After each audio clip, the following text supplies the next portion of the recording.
with us now is Spiked Online Editor Tom Slater. Great to see you. So now Macron has met with Keir Starmer. They're collaborating on a policy to address Europe's migrant crisis. Tom, the world is changing if this left-wing pair admit there's a migration crisis. No, even that is a sign of progress compared to a couple of years ago. But lo and behold, the proposal that they come up with is barely really going to touch the sides. This was originally pitched to us as a one-in, one-out deal. So if someone enters the UK across the English Channel illegally, they would be swapped out for a more legitimate asylum claim from France, thus trying to break the kind of business model of the smuggling gangs.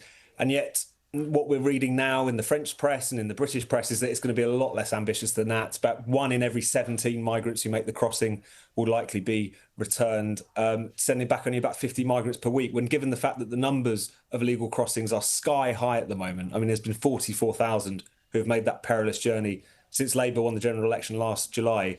I think people are distinctly unimpressed by this. I mean, as you say, at least the debate and the Overton window has moved a little bit on this question, but the policies certainly aren't there to deal with it. Yeah, indeed.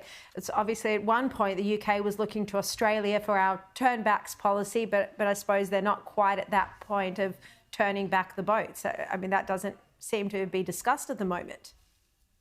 No, not in the slightest. And I think there's a big failure of political will. There's also a failure to look at how we're hamstrung legally by dint of our membership of the European Convention on Human Rights, purely because that organisation, that treaty has the word human rights in it.